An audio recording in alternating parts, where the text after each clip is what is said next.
What's up, guys? Farooqi Bros here, back with another podcast. And today we're going to be talking about a bunch of topics across the film side of things. As my mic, I think, readjusted. Can you guys hear me better now than before? I think so. Yes. No? Yeah, because it clicked. My mic disconnected last second while the intro was happening. Either way, let's get right into it. I'm going to start with probably one of the bigger news cycles of this week, and that's with Coyote versus Acme, the latest Looney Tunes movie that was set to come out this year. And Warner Brothers quickly last year announced that they're going to be promptly deleting the movie for tax purposes. And this is not a new thing, but it's been much more pronounced over the last few years. So, especially during the streaming age. So basically, to give you guys a quick understanding what's happening, following Batgirl's big hoopla of cancellation and deletion to get a tax write-off, Warner Brothers, who are in a ton of debt under new leadership with David Zaslav, who is probably trying to sell the company anyways, wants to bring the debt down as low as he can so he can sell this company for the best amount of profit and just kind of keep spinning the business off. So while we're in the transitionary stage of that, WB is claiming on their end that they're trying to make some tough decisions when it comes to the future of the film slate. If they feel like a film is not worth releasing, they're just not going to release it. The thing with that is that it comes with quite a bit of backlash. So part of that right now is what we're seeing online with this film and all that comes with it. So I want to kind of jump around the room and see what do we think about this specific movie getting canceled and what are the wider implications for other studios doing the same thing. So Ziad, I'm going to start with you. What do you think is going on right now with Hollywood? I don't think it's really a Hollywood thing. I think it is a WB thing. I think they just, under Zaslav, it's just their focus, their aim is purely just the bottom line, what money they're getting in, what money is getting out, what the return on investment is for the projects that they have. And I think that they saw that, okay, if we can do it with Batgirl, we can do it with anything. And it is an unfortunate reality of the way that films are, the way that Hollywood is now, that Warner Bros. Kind of setting this very, very dangerous precedent. And I think other studios should take this as a cautionary sign, honestly, because I think Warner Brothers, they deserve for the filmmakers to be like, okay, this is not a studio we want to work with anymore. Cast, crew, anybody, writers, because you see what's happened to the project that they work hard on. Whether it will turn out good or not is kind of irrelevant. It's really that you put all the work in, at least put it out there, even if they're not going to waste money on marketing or whatnot, put it on streaming, put it on this, that, see if you can get a return a different way. But they're kind of just, Zaslav's regime is like so rigid on that. The return on investment has to be X times what we put in or whatever. And clearly they don't think Coyote versus Acme is going to get that. And it probably wouldn't. It does seem like kind of like a dumb, almost direct-to-streaming type movie. But it is a bad precedent where you do with Batgirl and now this. So it's like, when will they stop? There's rumors that now Mickey 17 got delayed indefinitely. So it's like, is that on the chopping block too? Maybe they're like, yeah, it's not going to get the money they want, but it could get like the critical reception and the awards recognition. But if their true aim is just what the bottom line is, then maybe that movie's not going to do well either. So they're like, all right, delay this. Let's reassess if this is even a movie we want to release. And gone are the days of WB being like a prestigious film studio that releases just movies that are just, I don't even know what the word is, but just like masterful movies that are just one of the best in history. So those days are done. They did not, their focus and their care is on something that's just purely monetary. And should be a warning sign to all filmmakers, all writers that are like, who should we shop our movie to? Do not go to Warner Bros. Because they are setting a very bad precedent. You're muted. I would say I perfectly agree with you, because one of the examples is like Christopher Nolan. Like, they pretty much dropped the ball on him in this kind of push for streaming, and he left for Universal and look at the work he's doing there. I'm not sure if there's I know WB is heavily courting Nolan to come back, and they are re-releasing Tenet as just a show of kind faith. They also let Nolan edit Oppenheimer at the Warner Brothers lot at his old office, so you can feel comfortable. I'm not sure that relationship will ever be healed until David Zaslav is really gone. And then we get a comment here saying that it also jeopardizes WB's film release date. It's ready to go. It kills anticipation with moviegoers, and those films will suffer, just like what happened in the last 4 DC films. And it's completely around the money, and that's basically what's happening. And then there's this wider conversation, because you mentioned that Zion, that Coyote vs. Acme doesn't look that great. Anyways, originally it was meant for like HBO Max, which turned to Max. Then they're thinking about putting in theatrical. But there's this alternate theory, and Samir, I can rope you into this, of where like even Z tier art is still art. Like it's nothing deserves to be deleted forever, and there should be archival of anything that someone creates, especially when money's being given in. And when you think about the logic of tax write-offs, technically we're the ones bankrolling it. So if a movie gets tax write-off, I think it should become like public domain right away, and we should all get to see it. But Samir, give me your opinion. Do you think that, hey, sometimes some films just got to be put in the trash and never be seen again? Or does every piece of art deserve to be out there, even if it's necessarily not that great? I think regardless of that, it should be stated that there's a report that Zaslav didn't even see the movie. So it's obvious that he doesn't care about the art regardless. He only cares about the money, which makes sense. I guess he's a businessman, but running like a film studio, you have to have like some understanding of how the art works, how people perceive art. So I think it should have been out there. They're obviously still looking for a distributor, but I don't know why they wouldn't just throw it on their streaming either way if they're just going to scrap it. But it's definitely a dangerous precedent. They've done it before, so they could do it again. Just like Jan said, it's a shame.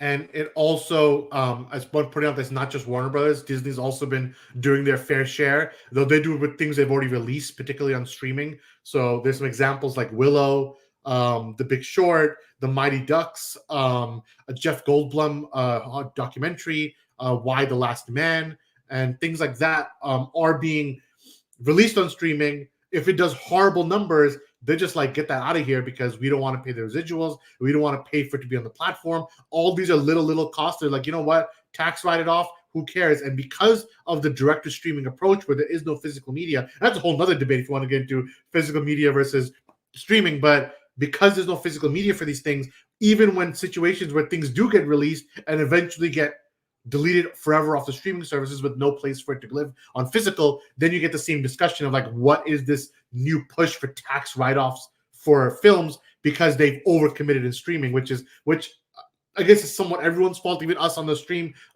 3 years ago during, the pandemic days. We were like, hey, streaming might just be the future here. But it turns out, with the theatrical world still alive and well, that most studios overcommitted on streaming, like Disney and Warner Brothers, and actually the studios that are thriving, like Universal, they have Peacock, but they don't put too much investment in it, like Disney. Yeah, Paramount, Universal, Oppenheimer, Top Guns, like these movies are like, no, we are still focusing on the theatrical experience.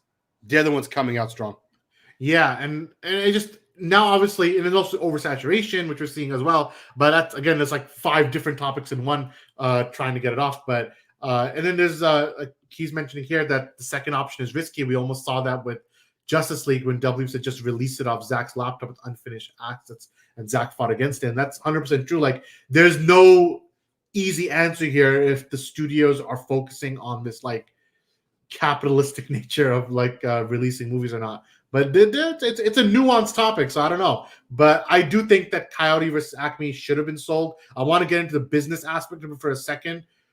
To give you guys a quick recap, basically, Warner Brothers is asking for $70 to $80 million for the film.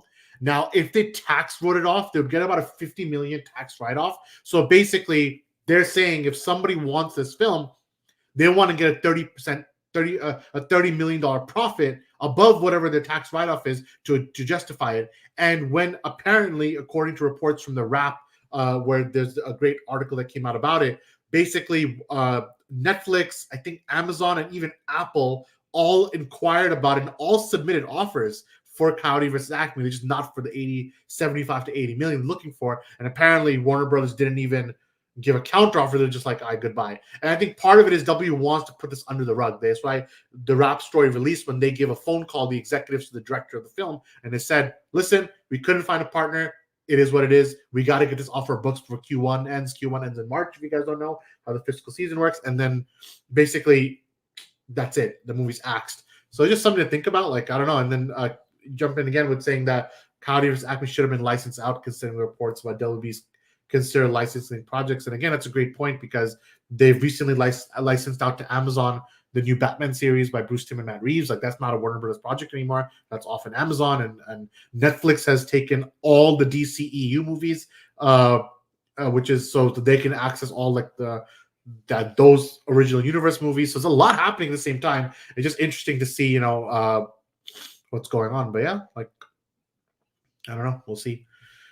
Let's keep moving to our next topic, and that's Jurassic Park. So basically, this franchise is getting another adrenaline boost. I know Zian's shaking his head, but I don't know if you can shake your head when they've on a $1 billion streak that's not ended. Every single movie's made $1 billion recently. There's no reason to stop, and actually, Universal is kind of flexing a little bit, even on Warner Brothers, by saying that, you know what, we're releasing this movie the same time that Superman Legacy is coming out, and we don't care because we feel like Jurassic Park is just a bigger franchise than Superman right now, which is a different conversation.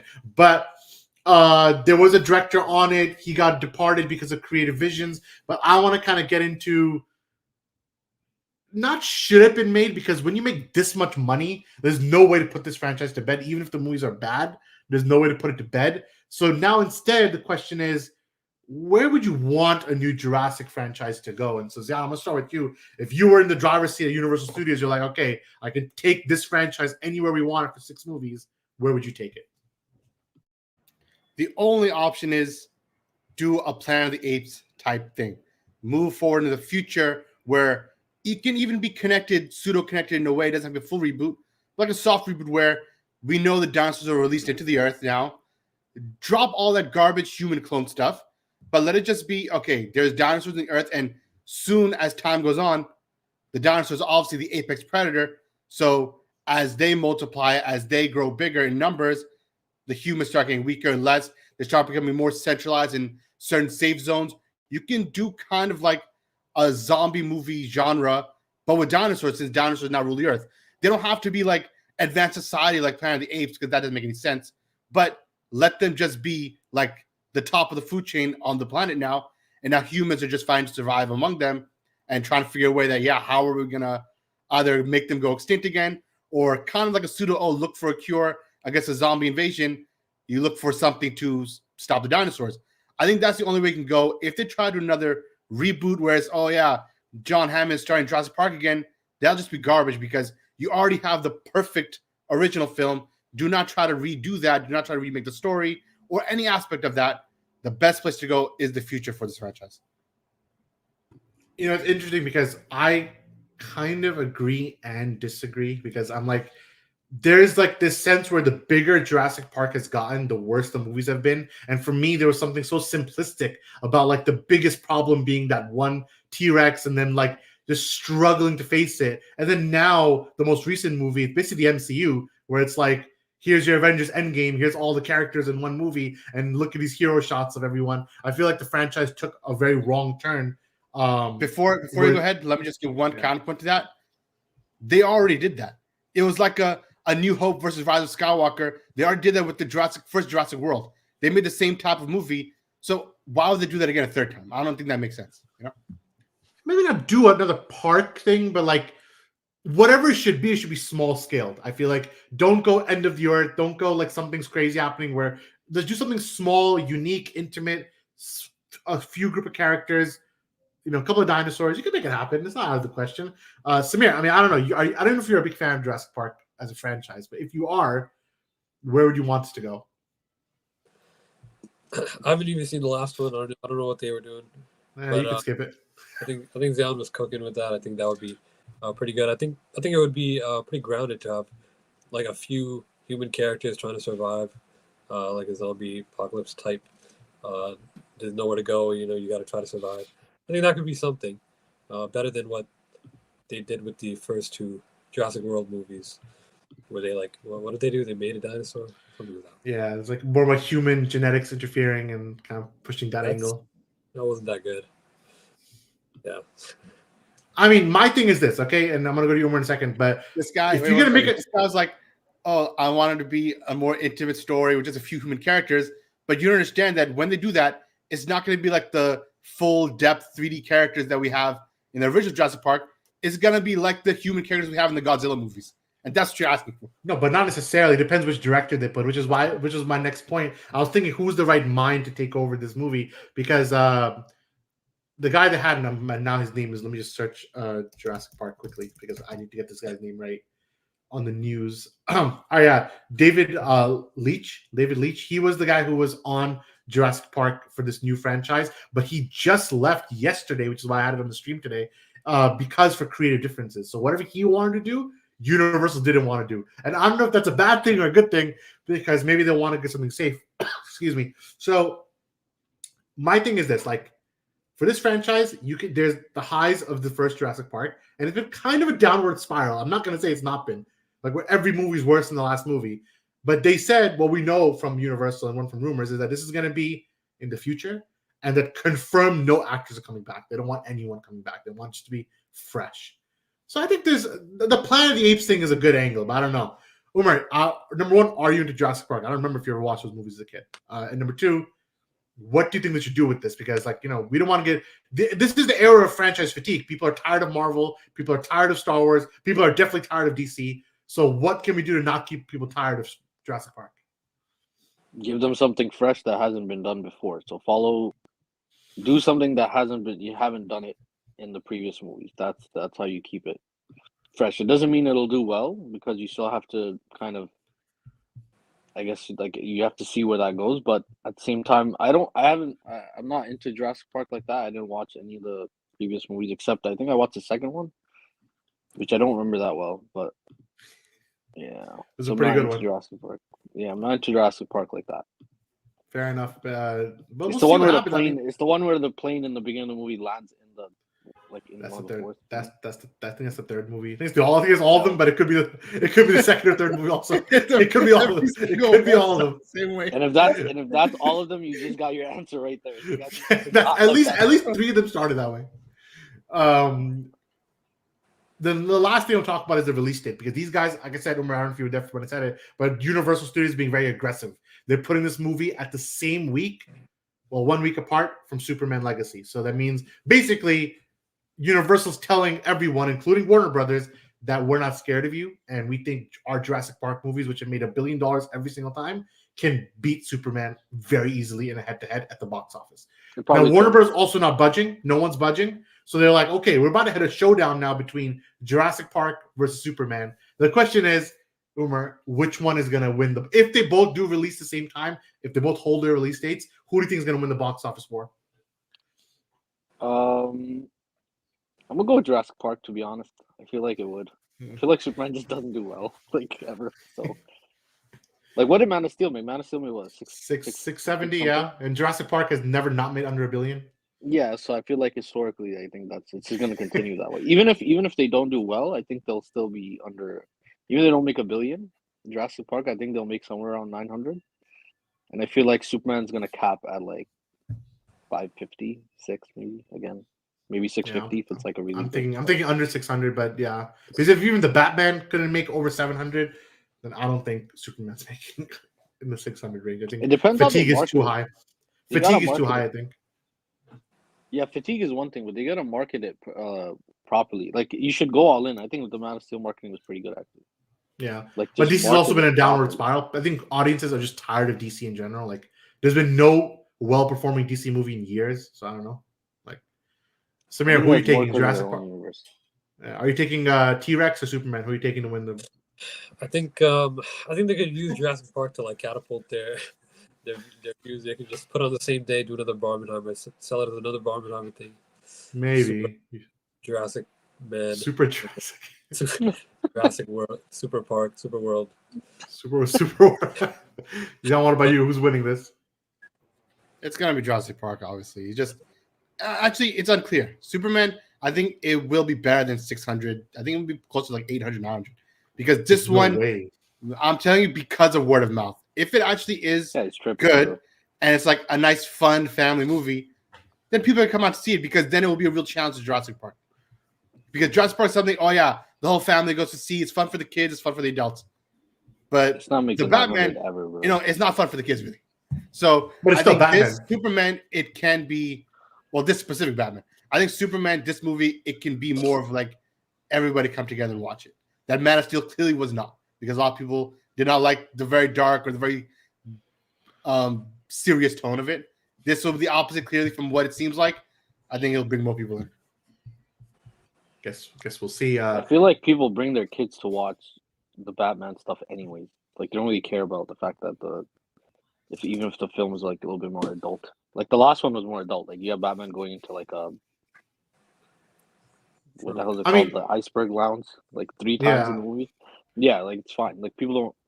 I mean, it's not fine, but people don't care. I think it's more that not adult in that sense, but I think more just serious. It's a very talky movie where it's like, I guess for a kid it'd be kind of boring. It's not flashy. It's very muted colors. Because it's Batman, and I don't know. No one will care. I'm kind of siding with Umar a little bit, and I'm the resident Superman fan. But my reasoning is that in the superhero space, there's only 2 characters who are Teflon. Like they are untouchable when it comes to box office success. And that's Spider-Man #1 by far, and then Batman's #2. These characters, when they make a movie, it's going to do well. Superman historically is not Teflon. Outside of the first Chris Reeve movie, the other 3 movies all flopped with Chris Reeve.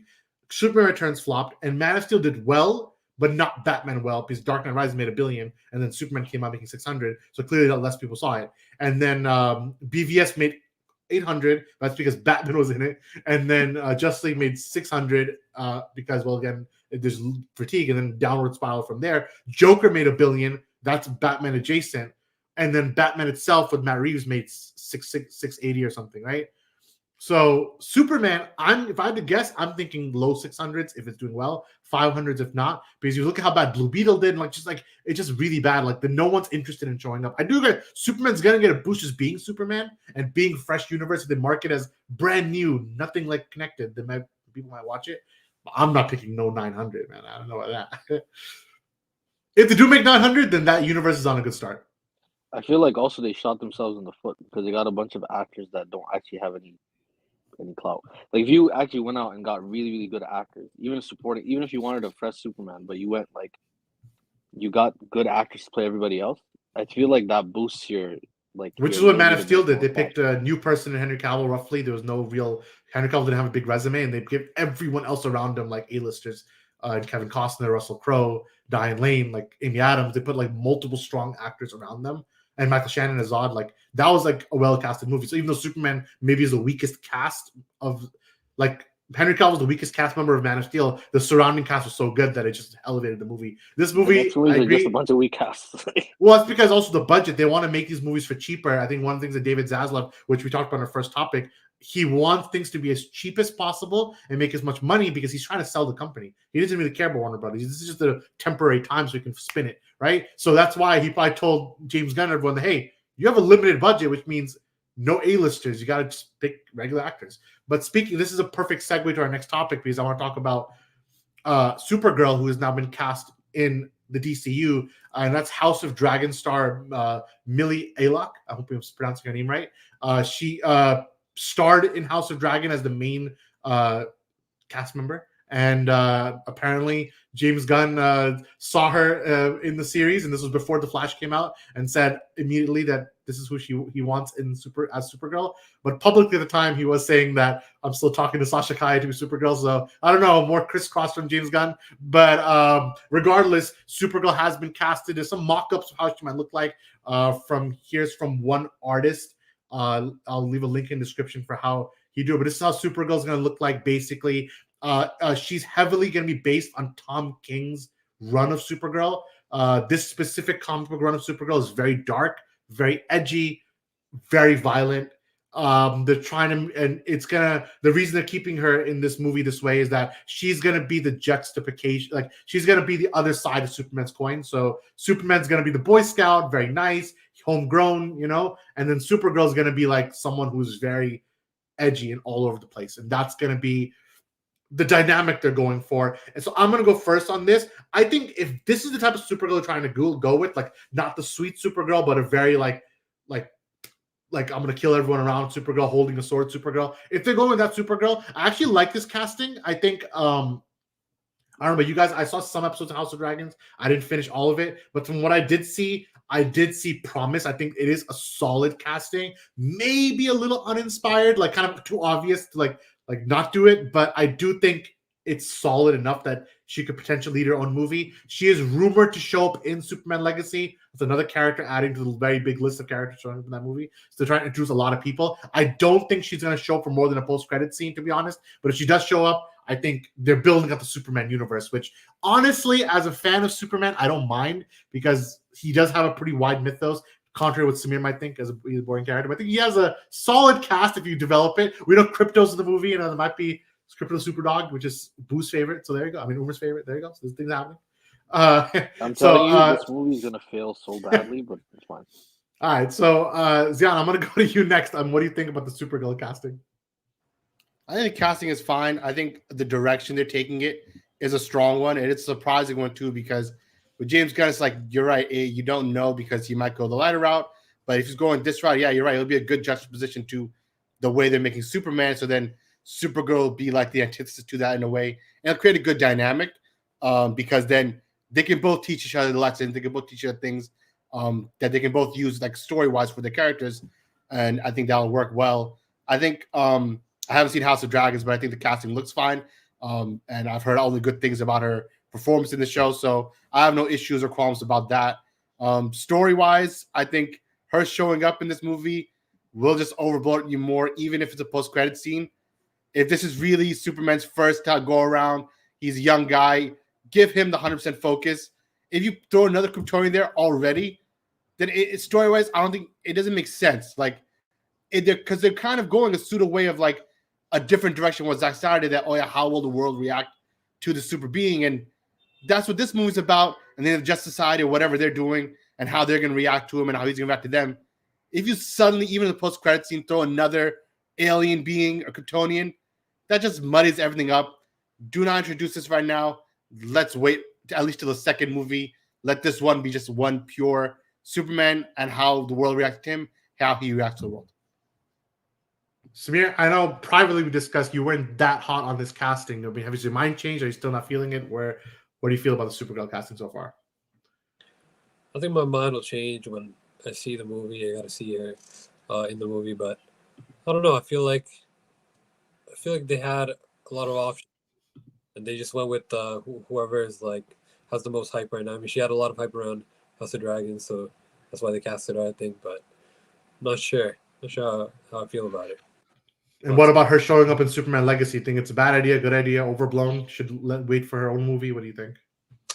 I think it's fine. I think they're gonna set up something. I mean, the good cop bad cop dynamic, it's pretty cliched. I can already hear like the corny quips that they're gonna have, but it's fine. I think they're setting something up. So my problem is the rest of the characters that are showing up. They're throwing in way too many other DC characters. But if they're setting up the Superman thing with Crypto and everything, that's fine. Umar, what about you? I mean, obviously, like Samir said, movie's overblown. We have a lot of characters showing up, a lot of superheroes. But James Gunn said this is the opposite of the other universe. Instead of Superman being the first hero, he's coming into existing, everyone being there. I still don't think Supergirl is going to be on Earth. I think they're going to try to use her differently so they're not meeting each other in this movie. But like Samir said, I 100% agree. You could hear those quips, like, James Gunn's writing style. He's just going to be the same thing where Supergirl's going crazy and Superman's going to be like the big brother. He's just doing another Peter Quill and Gamora personalities. Kind of, yeah. And I think that's what he's going for. Or like that big brother, like, he does that family dynamic. That's what James Gunn likes to do. Like, he wants to like pull on the heartstrings. He has this one way he does movies. If you pay attention, it's like you can tell he's doing the same thing. But then again, the audience might eat it up. They might just be eating this up. Not gonna lie. But Umar, what do you think? I doubt it, but I think I agree with Samir. I think that there's too many other characters. I think if you want to set up the world with Superman and his world like Crypto, and you want Supergirl post credit, it's fine. But the other characters that you have, like, I don't understand how they're actually gonna build this out. I guess it's an interesting take. One part of it is interesting, which is that everyone's already kind of there, and so they're gonna react to Superman. He's not gonna react to them. It's gonna be like the opposite, where we saw like in Man of Steel where Superman's the first and everyone's reacting to him. Yeah. So I feel like I guess it's slightly interesting, but I feel like I don't really see like a way you make this movie where it's not super niche. Like I feel like general audiences actually might not like it, even though everyone thinks that James Gunn's good at like he'll bring Superman for the general audience. I feel like actually no. I feel like he's bringing so many characters. I wonder even what's the runtime? Like is the runtime an hour and 30 minutes, 50 minutes, 2 hours, 2 hours? Hopefully give him time. Usually his movies tend to be 2.5 hours. I think that's the right amount needed for this movie. Hopefully W doesn't go hard on it, but I think 2.5 hours is his standard based on the Guardians movies. Yeah, so I'm curious to see like what that first trailer looks like. That'll give us like kind of a better look at everything coming together. But yeah, I agree with Samir. You shouldn't have all these other characters like if you're going for this. And then one last update on Superman Legacy, since we're on it already.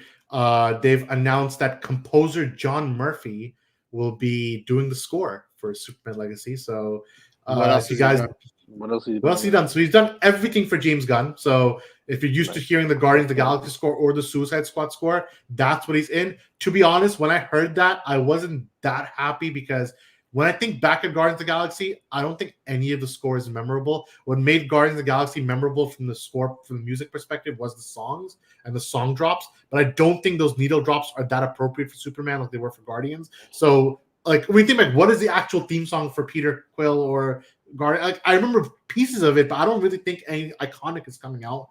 So I'm not that impressed. But again, because he's always worked with one person, it is what it is. So then the question I'm going to ask is, because I don't think any of us really remember what this guy's done, like in terms of hearing the music in our head. But instead, we'll ask a more nuanced question of, should they use the John Williams score at all? Like, should it be borrowed in any way in this new movie? Zion, go first. I think if they're going with something fresh, then no.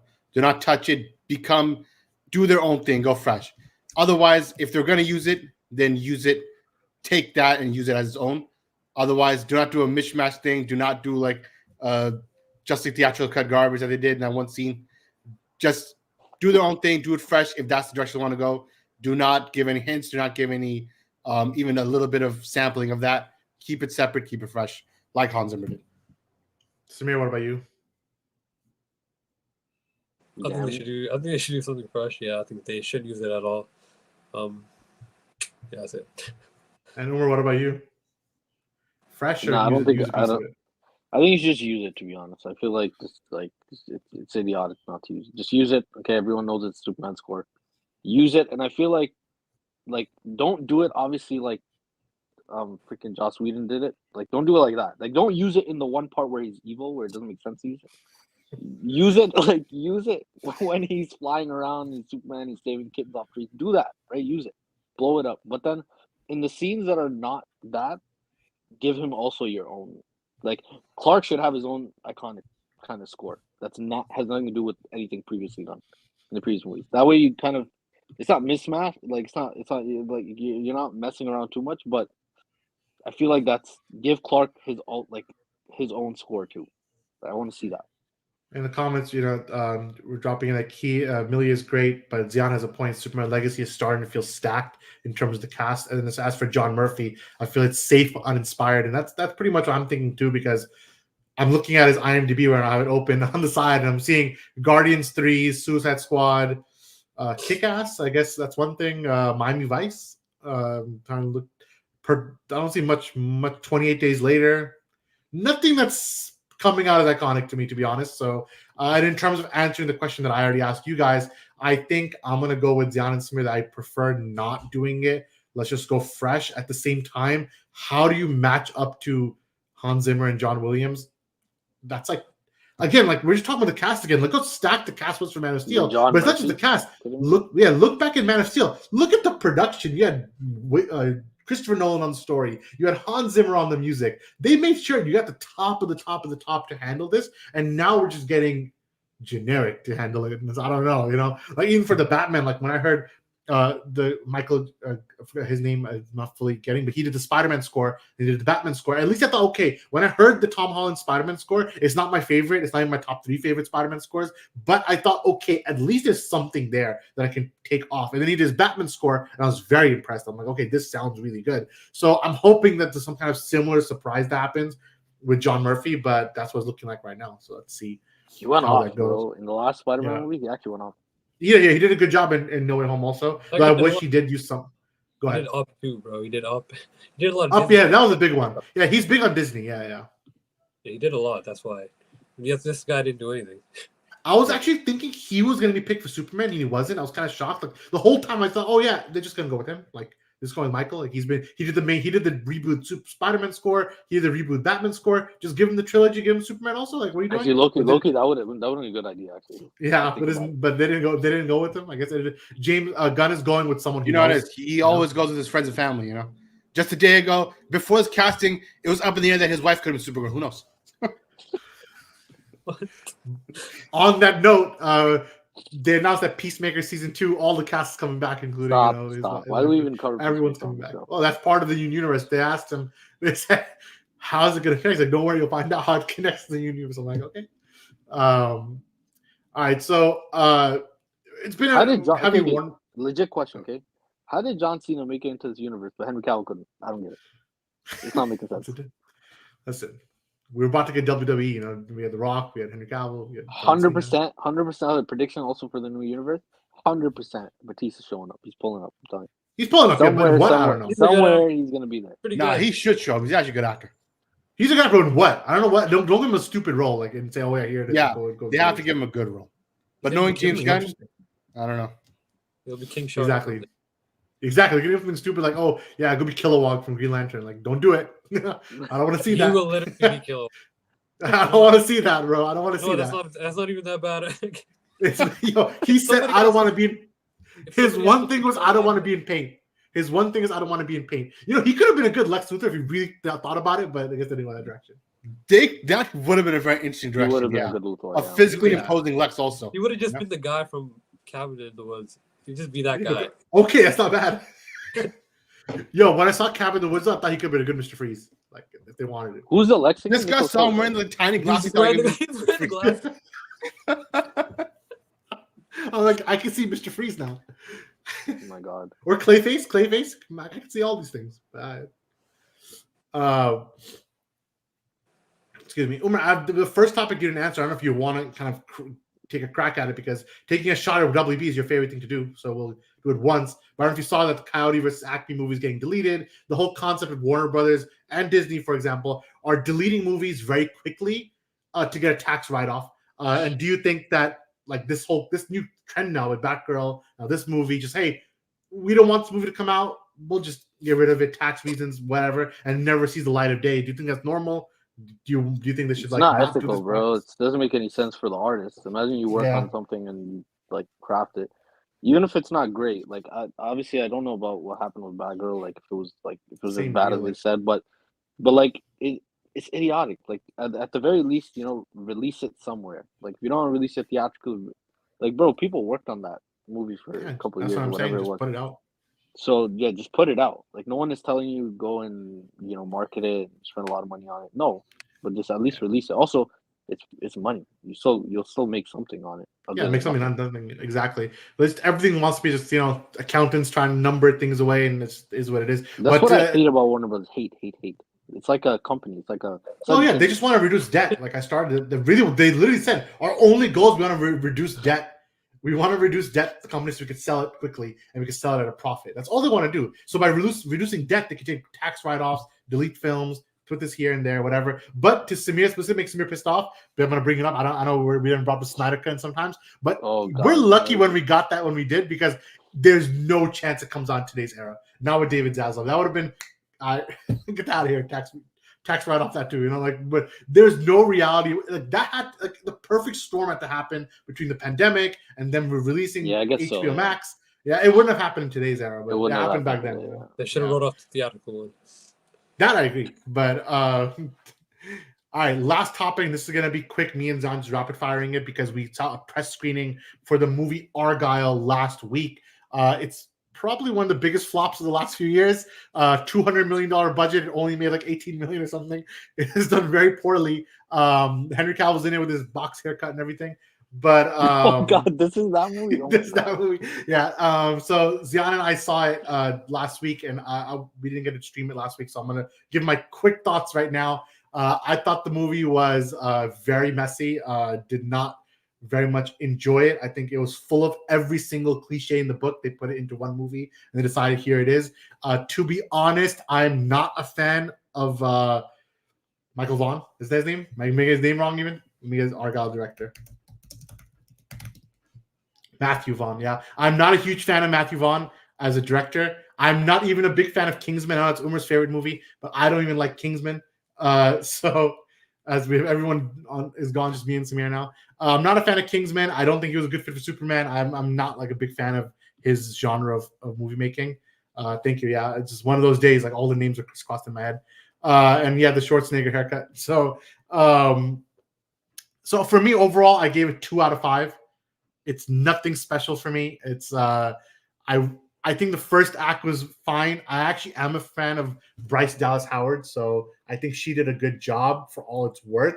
I just think, nah, man, it was too much. And the last twist in the end, movie's out for 2 weeks, so hopefully you don't mind me spoiling it. But the fact that it's like part of the Kingsman universe or something, I don't know what's happening. Like that was a weird twist. Like I'm not a big fan of it. So that's my overall thoughts. Yeah, I think you're gone. If you're still there, that's fine. You can jump in. If you're out, you need a couple minutes. No, in a couple of minutes. All right, Samir, what do you haven't seen the movie, and I don't want you to see the movie. So why don't you tell me what do you think about the twist of it being part of the Kingsman universe? Apparently, Is that the twist? I thought the twist. That's the I thought they revealed the twist years ago when they were announcing the movie.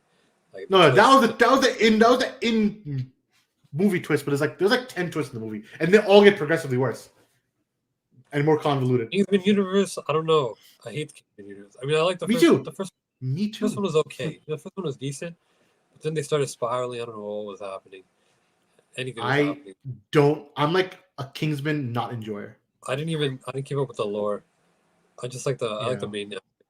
No, this movie, it was just like plot twist after plot twist, and I kid you not, the scene where they were like ice skating on the oil, and the music was playing very loud. It was just like the CGI was so bad. I was like, what am I looking at? And it was never ending. It was like a 3.5 minute scene of Bryce Dallas Howard's CGI model spinning in circles, ice skating on an oil rig, and just killing millions of people very weirdly. And I'm like, what's happening?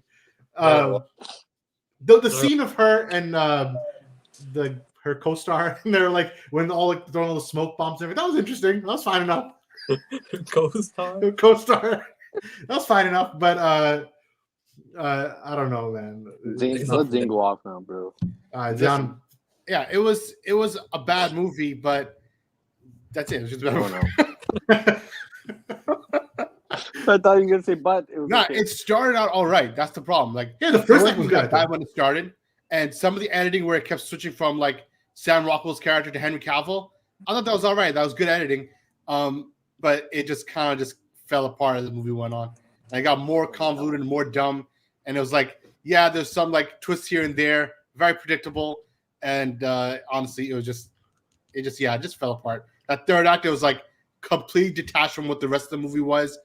I don't know what creative decision there was that made that happen, but it was just strange. And no, the third act was literally a completely different movie. It was like I was watching something else. Like someone switched the movie halfway. It was like a Bollywood movie. Yeah, it did get Bollywood. That's true. That's exactly what it became. It became Bollywood movie in the end. And then the trailers like over exemplified Henry Cavill and Dua Lipa. They were in the movie for a combined 3 minutes or 4 minutes combined. But the trailers are like always the trailer. Like Henry Cavill was like most of the trailer, 0 minutes in the movie. I feel bad. So you're saying Umer's the real Agent Argylle? Umer, I think you are Agent Argylle, but in the context of Farooqi Bros. Samir, he's trying to embody Henry Cavill's haircut in that movie. Oh God, look at the square right now, bro. Yeah. Last question. I mean, Zion, would you prefer Matthew Vaughn or Guy Ritchie? I prefer Guy Ritchie. I know they're the same thing basically, but I prefer Guy Ritchie. They're the same idea, yeah. They're the same thing. But the same thing. Yeah, they're both good. They both have their thing. I think Matthew Vaughn does good action sequences when he does it right. I think Guy Ritchie, he does fun editing like we've seen in the King Arthur movie. King Arthur. So they both have their qualities. They're both very similar though. Samir, what about you? You taking Guy Umer's Ritchie favorite or movie is that movie, the King Arthur movie from Guy Ritchie. Yeah, he loves Guy. I love that. Loves it. But Umer loves King of Arthur or whatever. He does love it. Samir, what about you? I mean, you taking That Guy is Ritchie true, or... actually. That is true.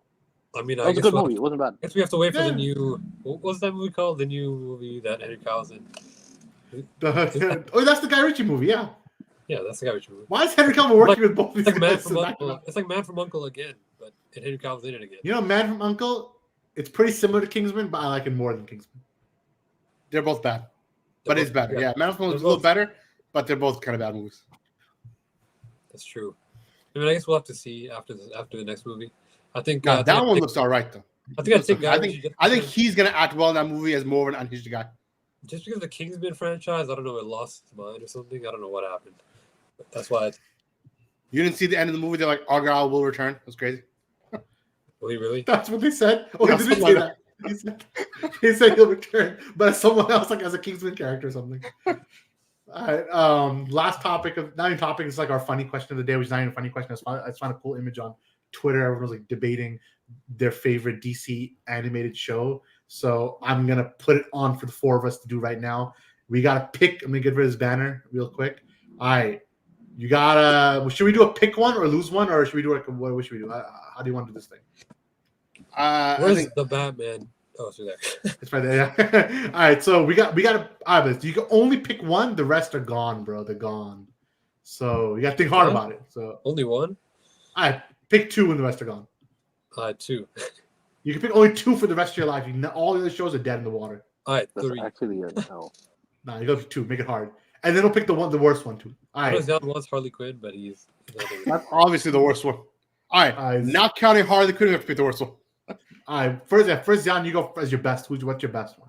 I think it has to be Batman series, even though it is not a classically structured show in terms of an overarching story across the episodes, which obviously Superman series did very well and much better.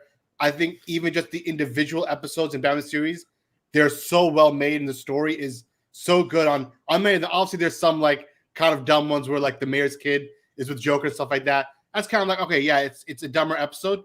But I think when you get into like the more deeper episodes, like Perchance to Dream or any of those other episodes, we're like, yeah, their writing is top notch, and they don't make it like that anymore. I think those just stand above the rest. And obviously, it inspired a different style of Batman. Obviously, it itself was inspired by Michael Keaton's more darker version. I think this took it to another level where it was more serious because Michael Keaton was a little more jokey, a little more campy. I think this took Batman into such a much better place that inspired a different wave of Batman stories that were much better and much better adaptations. So I think I'd obviously go with Batman series. Let's be honest, every single show here is inspired by Batman series one way or another, even Harley Quinn, because Harley Quinn was invented in the Batman show. So, but Samir, I'm going with you next. So you got to pick one, man. Pick one? One, you heard it, one. I'll probably go with Justice Unlimited, I guess. You can't. All the characters. That's fair, actually. That's fair. I thought you would go for the Batman. I'm surprised you didn't go for the Batman. I like the Batman. One. I go with it, but if I have to pick one, then I go. And if you could pick two, what would be your two? Then I pick the Batman. You like the Batman? The hot take I'm taking you towards, you like the Batman more than Batman the Animated Series. You'll take this reboot over the original. It's the same character already in Justice Unlimited, right? Basically, same guy. You're already getting his stories. I guess, yeah. Umar, you grew up with all of these shows with us, but there's one that he should choose. This is the right choice for him. Yeah, I feel like I know Umar's right choice. I see Umar's right choice. I can't lie. I can't live without Batman Beyond, so I have to choose Batman. That was the right choice. He picked exactly what he should have picked. Yeah, I can't lie. That's that. If I was gonna be like, maybe that I'm one of that like Batman or Superman anime series, but nah, I gotta go with Batman Beyond. I was literally watching it the other day. For our listeners, I mean, back in the day when we were kids, we used to go to Umar's house. He used to have like the VHS box sets of Batman Beyond, like one after the other. Yeah, like all the episodes. We'd like pop one in on repeat. And we just watch them. Those the good days when we were kids. Batman was there. It was before Samir was born. Even it was like early days. We were just like watching them. You know what's crazy? I actually used. You know how like the DVDs, like you know how like the DVD set had I had Batman: The Return of the Joker. I think Yeah, that was the one. I cut out the Batman, and I used it as an action figure for like years. That's crazy. That's how crazy I was about Batman. What? The Batman Beyond is a yeah. classic. Obviously, one universe. I'm going next. Listen, it could be the chill answer, take it how it is, but I'm actually doing a current watch with my wife of the entire Oh series. no, he's doing it. So it's Superman the animated series. It's Oh, just that's fine. I classic. thought he was gonna say something else. No, it's Superman animated series. My hot take is it says Superman is better than Batman the animated series. I know it's like criminal to say it because Batman is Emmy winning. Batman is like the main central point of that franchise. But I think Superman is like they took all the mistakes of Batman, which aren't many. Batman series is pretty flawless, but any mistakes they had, Superman cleaned it up. And in Superman's in arcs of Superman are strong. I think the Dark Side arc is unmatched. Clearly, everything that I think the DCU was trying to do but couldn't do and failed to do. And then my hot take second is that I wouldn't even take Batman second. I know it's iconic, but my second choice is actually Justice League. I think Justice League in its prime, like especially Unlimited, those like main the whole Cadmus arc, that's really good storytelling. Yeah, and I'm gonna do that next. Like it's unmatched. Yeah, it's so good. I would not pick Young Justice, so I don't know where Samir came from. I think Young Justice, if it was just the first season, I'd be like, yeah, Young Justice. No, but the first that show two derailed. First 2 seasons were good. I've only Fine, seen but- clips of that. but you show. have Because to the put- time skip of when Robin became 9 older, that first arc was good, where they're like, who do you trust? That spy arc type thing with the reach and stuff, they were cooking. But That then series it just, went now off it's the garbage. rails. It went off the rails. Now it's for the last absolute season. garbage. And that's canceled, but that. And then in the Yeah, comments to we be have Teen Titans and BTAS. Teen Titans, I think, had something going for it. I just feel like wrong place, wrong time, kind of like it was airing. Is next it a to hot Justice take League to say I didn't like the Batman? I didn't like it. What? It is a hot take, yeah. Yeah, it's alright. You're the worst. Not the, I'm talking about the animated series. I'm talking about like the. Yeah, from the second one, yeah, the Yeah, second. Yeah, one. it was. second, Yeah, it's alright. I'm sure Zell would agree with you in the sense where I think also derailed a bit towards the later half, but I the first legitimately- season was so First good. season was okay. I legitimately did yeah. not like the way they. I know they're trying like something different with the art, but I legitimately didn't like the art. Like I didn't like the way they did it. Well, the main Zero. art style director is from Jackie Chan Adventures, which is also a good The show. artist- So- that artist- I like the futuristic Batman. He's young. He has cool gadgets. Like I remember when we were kids. This came out in 2004. So like I was like Yeah, 10. okay. You were Zion was 9. Samir was like 7, and Samir was like 7? 4, and Samir was 4, and Umar was 7. When this show came out, it was like very fresh to the eyes. I remember like my eyes opening up to all the bright blue colorways. and I'm all saying that. we were like sneak preview of a new Batman show teaser coming out. We Yeah, put the it was- VHS and we were recording the commercial for new Yeah, Batman it was show coming no, out. it was Teasers coming on TV commercial. It's crazy times. Yeah. Okay. The worst show here, it's Harley Quinn by a huge margin. So instead of saying that we're all going to say it's garbage, let's just go with take Harley Quinn out. No, so the rest of the shows are pretty good. You know what? Even take Superman and Lois, the Adventure Superman, out because also too new. Pick the worst of the Really? of the classics. This guy knew. This guy knew what was about to Yeah. go. Pick the worst of the classics. It's Young Justice. You picked Young Justice as your favorite. Yeah, Now number you one. say No, I Justice didn't. League. I picked Jessica Unlimited. Oh, okay. Wait. What? Yeah, he picked Justice Unlimited's favorite. Yeah. Oh, okay. Nah, You know what? bro. It's all good then. It's all good. Yeah, that's Good, why he was good. like, it's the same Batman. So like, I don't know why Justice I Yeah. heard Young Justice come out of his mouth. I'm like, Young Listen, Justice. listen. what are you doing? I'm we telling should you, have it's called him recorded. right there. Homer is Young Justice. Superboy. Yeah. That's true. Yeah, Young Justice is the worst. Young Justice is worse. I think Teen Titans, though we weren't too hot on it when it came out. I think it is Pretty actually good. the better Come show. on, bro. Teen Titans has good storytelling. The Teen first Titans season, actually Slate arc.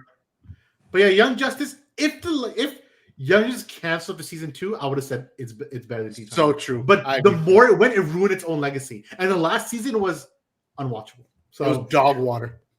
I can't believe I'm saying this. It shouldn't have come out. Like this should not have green light new seasons. That should have been in the past where it belongs. That's why I'll never support a bring back Spectacular Spider-Man. Let it end in its perfect way. Like, do not mess it up now. I worry for it. That's a hot take. I guess kind of. Not really. All right. So yeah, well, do we all agree Young Justice, or we have a different? Yes, course? Young Justice still. Even though I didn't I'm- like the thing. I'm also saying Young Justice, and Samir also Young Justice. Well, there you go. Actually, I'll show you one more cool thing to show. Let me. For luck.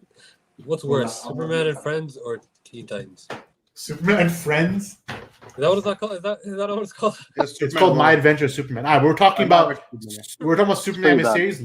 Now I gotta show this sick Same thing, thing. bro. Oh Look at god. this, bro. It's Dude. true. Look at that, bro. The glare. This is Yeah, the official. no. This is a cell. This is an animated cell from Superman the animated series, signed by Bruce Timm. It's only one of. It's yeah. Here's one of. It's only one of 25 made for the crossover episode. So this is like the crossover. That's man. It's like actually kind of sick. I Yeah. can't lie. It's true. It's true. It's true. It's cooked. so this I got Actually from cooked. a silent auction somewhere. I retained one piece now for myself, but This guy could have bought a building, and instead he bought this thing. it wasn't that expensive. It's such an old show, but people don't like those silent auctions. The Batman pieces from the series was so expensive. The Superman one, once again, it's underrated. People kind of let it go. But yeah, was it's still pretty was good. Zane at this silent auction? Unfortunately, it's only for very highbrow people like Cross. So I wasn't about. Either I'm a way, working man. I'm a working stiff. I'm a working man too. I'm a working man too. I'm a blue collar. What are you saying? Oh no. Yeah, this All right. blue collar. A blue collar. All right. Samir, what are you saying? Samir, ask the question.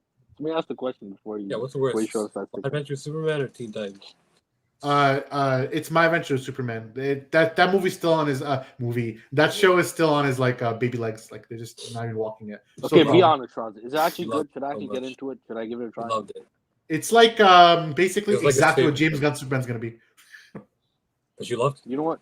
You I didn't know love what? it. I just said it was good to see a Superman show for all those years, It was his and favorite thing because we ever. clowned it for so long when it got Every announced. episode, he's like, "Yeah, this is pretty good. It's so good. It's so good." Yeah, it was not bad. It wasn't that You know what I'm bad. saying? Actually, it was okay. It wasn't that bad. We loved it. It was his They favorite did show. some interesting things. They did some interesting things with characters. It's unique. It's like not that. It's kind of fresh with their concepts.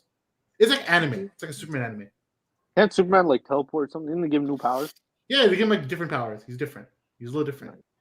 It's worth watching just for fun, but it's not. It's I'm not. gonna try. It's not S-Cast though. It's not like the original. It's just something. All right, to leave us off, I'm gonna play this old clip that Zion made years ago on the animated series, and we'll get off from there. Something troubling you? I'm having trouble with your job performance.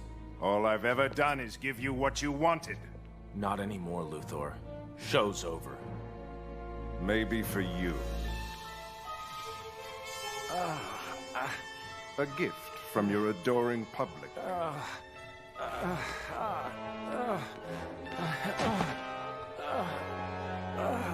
They'll never accept you. Oh no? I'll tell them how you forced me to enslave them, how I stood between them and your terrible wrath. Then when I toss them your poison green carcass, I'll be more than their leader. I'll be their savior. I'm glad you're all here. You can bear witness that I've been on your side all along. Save it, Luthor. How do you think they got here? I had Superman stop by on the way over. They had a nice long talk.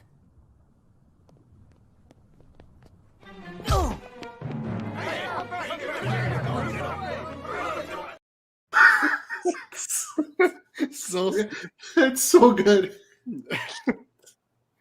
The Horace cameo was so good. Caught me off guard. I forgot about it. I forgot the horse. I forgot the horse in the video. The best part is of those things, the Superman show came out. It was pretty good. So there you go. All right. You guys said it was pretty good. it was better than we Yeah. thought it'd be. Yeah. Yeah, it was. It was. All right. So, what do you guys think about Coyote versus Acme getting deleted? Where do you want the new Jurassic Park franchise to go? What do you think about the DCU Supergirl? Let us know in the comments and join the debate. From myself, from Zion, from Samir, and from Umar, we're the Farooqi Bros, and we'll see you next time. Peace out.